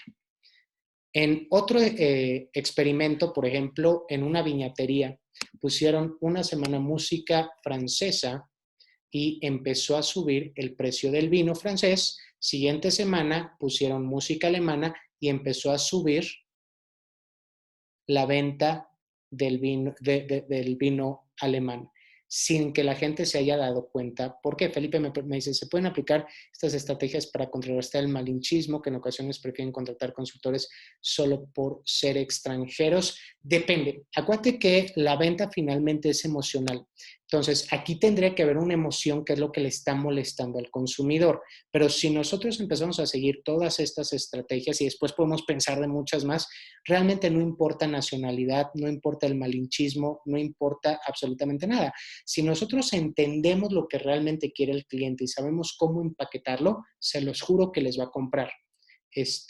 Realmente hay tantos clientes que quieren comprar, solamente que no están encontrando el producto. No sabemos cómo ofrecerlo o no estamos entendiendo que lo que les tenemos que vender es ese agujero en la pared, que es lo que decíamos con el taladro. Después, por ejemplo, el pst de la Coca-Cola es un sonido que tiene un registro, está patentado y es un sonido hecho en laboratorio. Y lo que ha hecho, por ejemplo, en este sentido, Coca-Cola, es un poquito lo que Pavlov hizo con sus perros. Pavlov les ponía comida, tocaba una campanita, los perros salivaban. Tocaba campanita, quería decir comida, salivaban. Hasta que les quitó el plato de comida, tocaba la campanita y empezaban a salivar. Hoy oímos el pss y se nos antoja una Coca-Cola, empezamos a salivar. Es más, si todavía queremos ser más extremos, hoy sabemos que, por ejemplo, la música nostálgica hace que la gente esté dispuesta a pagar más por el mismo producto. Por eso en las tiendas amamos a Celine Dion. Nos encanta poner la música de Celine Dion. Es lentita, es muy nostálgica, etc. Entonces podemos jugar con el ritmo, como dicen, parte de la imagen ambiental. Podemos jugar incluso con las temperaturas, que este es uno de los trucos que más me gustan a mí. ¿Por qué? Porque es muy sutil. En un experimento que se hizo en un estadio, a un grupo de personas les pidieron que primero sostengan, hagan de cuenta que voy pasando yo y les digo, oye, un favor, ¿me puedes sostener tantito mi café?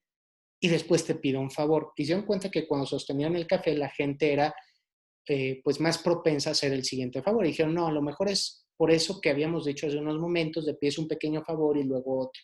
Y entonces replicaron ese mismo experimento, pero con un café caliente y después con un café frío. Y resulta que con el café caliente la gente estaba más dispuesta a hacer el favor. Entonces empezó a estudiar esto. Y esto es interesantísimo. Entonces, siempre, siempre, siempre, denle un café a sus clientes o denle algo calientito. ¿Por qué? Porque nosotros tenemos, de alguna manera, improntado en nuestro cerebro o tenemos una relación muy, muy, muy estrecha en nuestro cerebro entre, pues, la calidez y lo positivo. ¿Por qué? Porque desde que nosotros nacemos, de repente, imagínense el trauma, estás calientito, estás en el vientre de tu mamá, calientito, y de repente te sacan a un quirófano que está helado. Entonces ahí ya tenemos una primera impronta de cálido contra frío. Después nos queremos sentir bien, nos abraza mamá y entonces nos sentimos bien. Y volvemos a una relación entre calientito y frío. Estamos enfermos y ¿qué nos dan? Nos dan un té, nos dan una sopita, calientito, y eso nos hace sentir bien. Los climas cálidos nos ponen contentos, los climas fríos nos deprimen mucho. Y entonces nos ponemos a pensar, e incluso el día de hoy, cuando nosotros conocemos a alguien que nos cae gordo, que decimos una persona fría. Cuando alguien nos cae bien, decimos una persona cálida. Entonces, nuestro cerebro ya tiene esos conceptos muy marcados. Entonces, nosotros jugamos mucho con esto. Cuando nosotros damos un estímulo cálido, la gente va a ser más propensa a actuar a favor de lo que nosotros le estamos pidiendo. Ahora, Rivka nos dice, ok, todo esto, ¿cómo lo podemos utilizar en la consultoría? Ok, lo que nosotros teníamos que entender o lo que yo quería transmitir o quiero transmitir el día de hoy es, número uno, primero, ¿de qué se trata realmente ser consultor y cómo tiene que crecer el negocio de un consultor y no caer, ojo, en el error del autoempleo y disfrazarlo con una máscara de empresa? O sea, si yo trabajo solito y me pongo un nombre de empresa corporativo gigantesco SADCB, sigo siendo un autoempleado. Entonces, número uno, primero tenemos que crecer. Tenemos que tener una estructura empresarial. Número dos, tengo que entender qué es lo que quiere el consumidor y qué le puedo ofrecer yo como consultor. Realmente no es mi misión, mi historia, todo eso. No, lo que nosotros tenemos que ofrecer es una solución al problema que tiene el consumidor. Después, hay estrategias que vimos hoy que nos van a ayudar a que sea atractivo lo que yo vendo, aunque sea un intangible, que esa es una de las cosas que más me preguntan. Si es un intangible, entonces por eso decimos, ok, hay que materializar el tangible, etcétera, etcétera. Y número cuatro, tenemos que estirar la liga para que esté la gente dispuesta a pagarnos mucho más de lo que inicialmente nos hubieran pagado. Entonces, esos son los 4 puntos que yo les recomendaría que empiecen a seguir para que la gente empiece a contratarlos como consultores, que les empiece a pagar más como consultores. Olvídense eso de cobro por hora. Olvídenlo, eso es muy de los 70. Olvídense eso de que si voy empezando, pues no puedo cobrar mucho, etcétera, etcétera. No, desde el principio ustedes se ponen una estrategia de posicionamiento y eso es lo que van a cobrar y eso es lo que van a ofrecer y entregar. Y de esta manera ustedes van a tener una verdadera empresa de consultoría. Nadie puede vivir con 2 empleados al mes. Tienen que hacer una empresa de consultoría. Ahora, se nos está acabando el tiempo. Creo que nos quedan unos últimos minutitos. Si tienen alguna pregunta, etcétera, etcétera.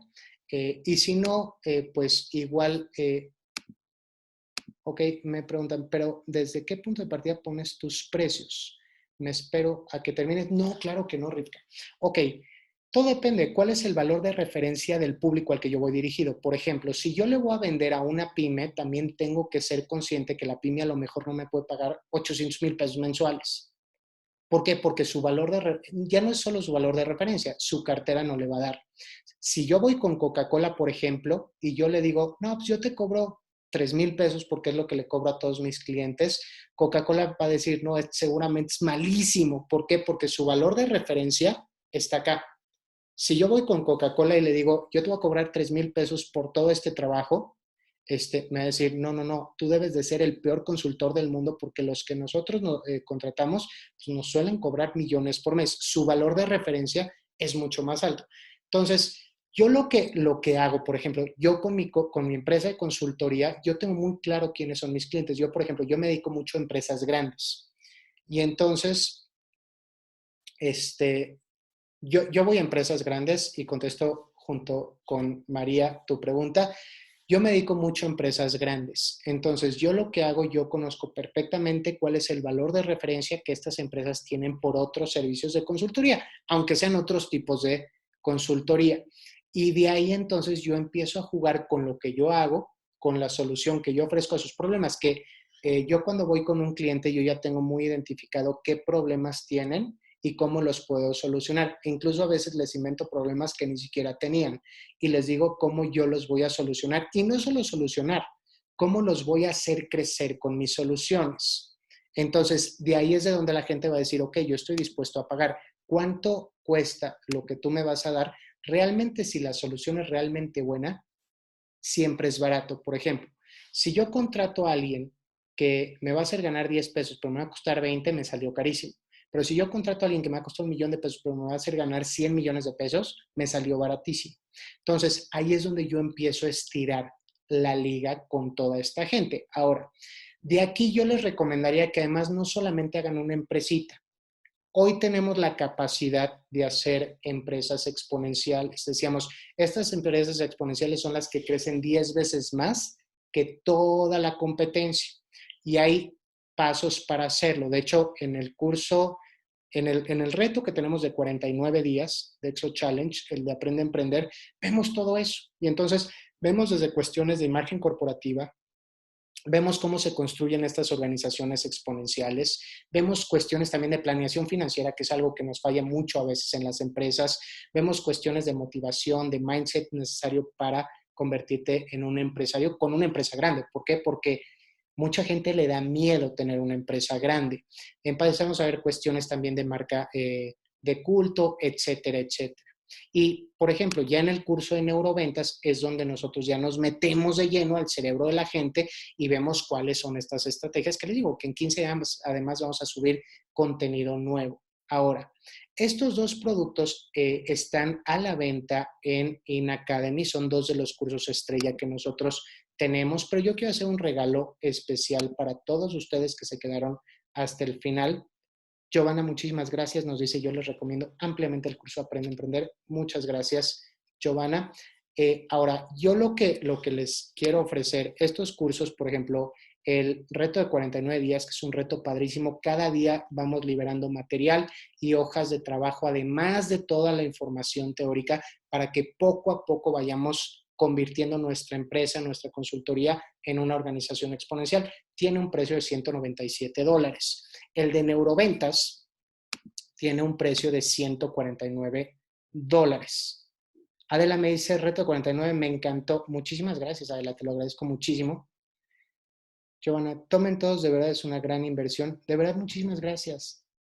Silvana, yo voy a empezar en neuroventas, está buenísimo. Mil gracias, Silvana. Yo también bastante aprende a emprender, yo lo tomé y ahora tengo una empresa replicable y exponenciable. Aula Internacional, muchísimas gracias. Aquí, por ejemplo, Miguel, sí les pongo el símbolo de dólares.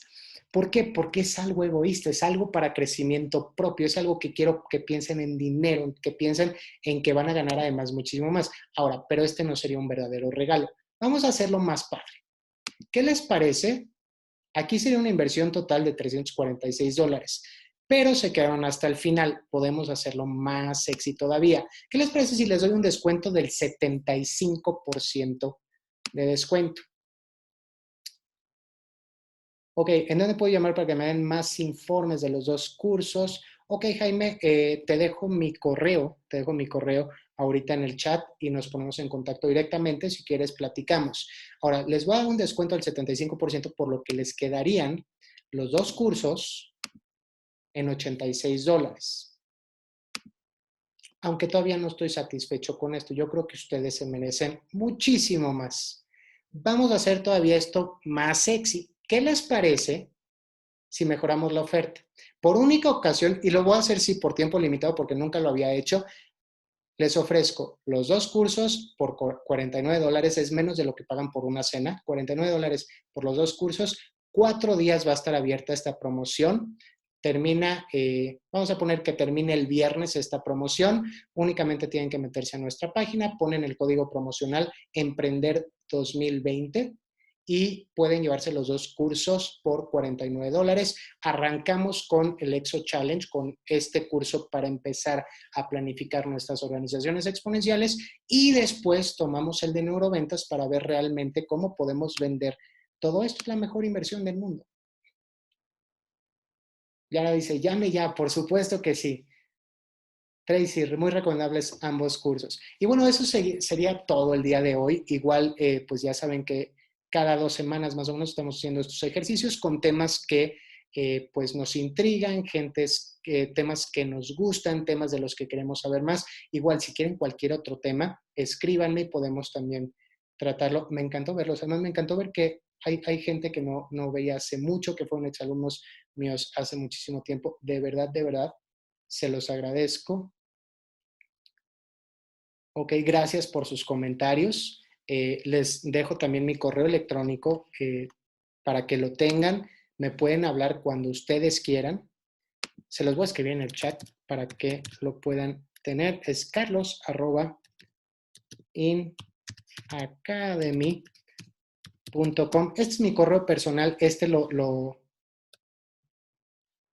recibo yo directamente. Cualquier duda, cualquier cosa que quieran platicar, cualquier cosa que tengan una idea a lo mejor de otro negocio, etcétera, lo podemos hacer.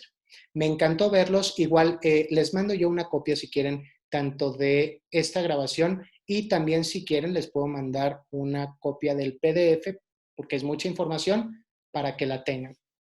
Perfecto. Me encantó verlos, me encantó también saber que todos están muy bien. Les deseo que pasen una extraordinaria semana y estamos en contacto. Gracias a todos. Nos vemos.